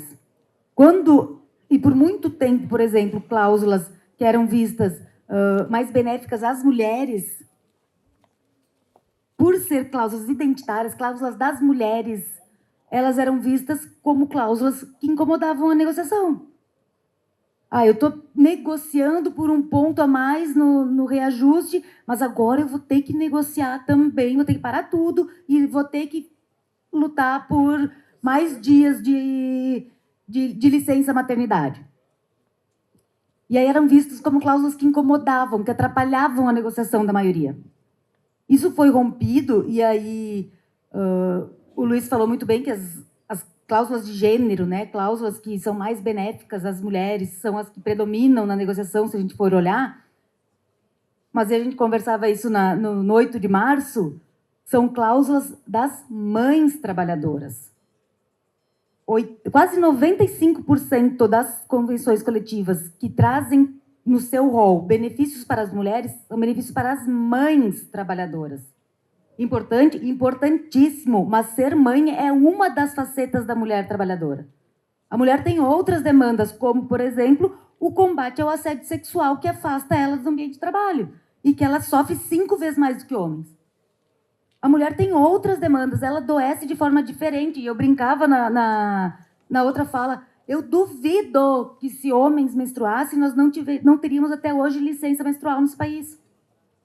A mulher tem outras necessidades que vão além da maternidade. E não só pela luta das mulheres, muito pela luta secular das mulheres na busca dos direitos, inclusive para a maternidade, mas por que entram mais as cláusulas das mães trabalhadoras na negociação? Porque é mais fácil o capital ceder. O capital precisa criar mão de obra futura. Ele precisa que aquela criança tenha um mínimo de cuidado, porque o capital, o sistema capitalista, precisa de mão de obra assalariada no futuro e uma mão de obra que não seja... Então, ele precisa manter essa mão de obra saudável. Diferente, por exemplo, da população LGBTQIA+. Se essa mão de obra que vai surgir vai ser LGBT, ou vai ser hétero, ou vai ser... Para o capital pouco interessa, ele só precisa de força produtiva. E por isso que as convenções, o patronato tem um pouco menos de resistência para negociar essas cláusulas. Vou só acrescentar uma coisa, até peço desculpas, Luiz, prometo que eu não vou demorar. Eu acho que é muito importante que na negociação coletiva, nos acordos coletivos, nas convenções, tenha uma cláusula que também trate da mulher vítima da violência, sabe? Porque a mulher que é vítima de violência doméstica, vítima de tentativa de feminicídio, hoje, até pelo tema 1370, que é o que eu falei, o Supremo ele tem um olhar um pouco melhor quando a gente trata de direitos humanos, né? Então, o tema 1370, o que ele estabeleceu? Que a mulher vítima da violência, durante os primeiros 15 dias, funciona como auxílio-doença. Quem tem que arcar com o salário daquele período é o empregador, e a partir do 16º dia é o INSS. E estabelece também uma cláusula de estabilidade no trabalho durante esse período. Além disso, há uma previsão de que a empresa que tem várias filiais, ela tire a mulher daquela cidade onde ela está onde ela é vítima de violência e leve ela para outras localidades. Isso aí foi uma coisa pioneira que começou, inclusive, eu gosto de falar o nome de empresa que faz uma coisa boa, foi o Magazine Luiza, que começou com isso, que teve esse olhar, sabe, de ter um programa nesse sentido. Mulher, né? É uma empresa gerida por uma mulher, ela tem um olhar um pouquinho diferente. Então, é muito importante que hoje, como isso é tema do STF, é um tema 1370, portanto é vinculante, portanto é obrigatório, que seja reproduzido nas normas coletivas, porque às vezes a mulher ela não sabe da existência desse tema, mas ela vai saber que está ali, na convenção coletiva, no acordo coletivo. Que as entidades sindicais auxiliem, ou então que negociem para que as empresas façam, ou auxiliem a mulher a fazer esse encaminhamento ao INSS, porque não é toda mulher que sabe encaminhar a sua demanda ao INSS, sabe fazer o pedido. Então, que tem esse auxílio jurídico no encaminhamento também. Sim, e a competência, lembrando, nesse caso, não é da Justiça do Trabalho, porque envolve crime. Então, é a competência do juiz criminal ou juiz da vara de família. Então, é importante que o sindicato esteja preparado também para dar um acolhimento jurídico para essa mulher. Muito bem. Com a pergunta, com essa profundidade, com essas respostas aqui, nós vamos terminando esse painel, agradecendo muitíssimo mesmo as nossas palestrantes e o nosso palestrante, de altíssima qualidade. Acho que abrilhantou demais esse nosso evento, prendeu a atenção de todo mundo, porque o tema é importantíssimo.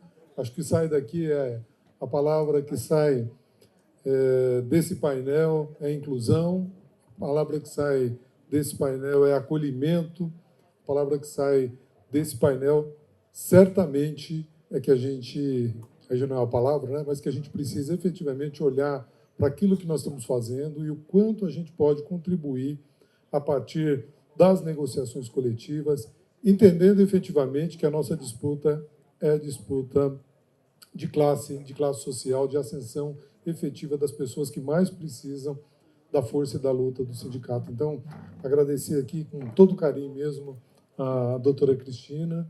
Queria até falar uma coisa a mais da doutora Cristina. Nós estamos desenvolvendo no núcleo do Fórum das Centrais, junto com a Conales, um projeto de inclusão de juventude nos sindicatos. Teremos um projeto piloto em São Paulo, trazendo os aprendizes da cota social, aqueles que as empresas não podem cumprir a cota de aprendizagem, para que eles venham para os sindicatos com um curso específico voltado para o direito do trabalho, para a lógica dos sindicatos, para que a gente possa também fazer a inserção dos jovens, que faz parte desse contexto que nós colocamos. Então, agradecer muito à doutora Cristina, agradecer demais aqui a doutora Luciana, agradecer muito ao doutor Luiz, ao Diese, por toda a colaboração que nos fizemos nessa tarde e pedir a vocês uma salva de palmas aqui para o nosso painel, para nossas palestrantes. Muito obrigado, gente. Agradecer, evidentemente, essa oportunidade que o presidente Neto nos dá de ter esse momento, de viver um momento tão especial como esse.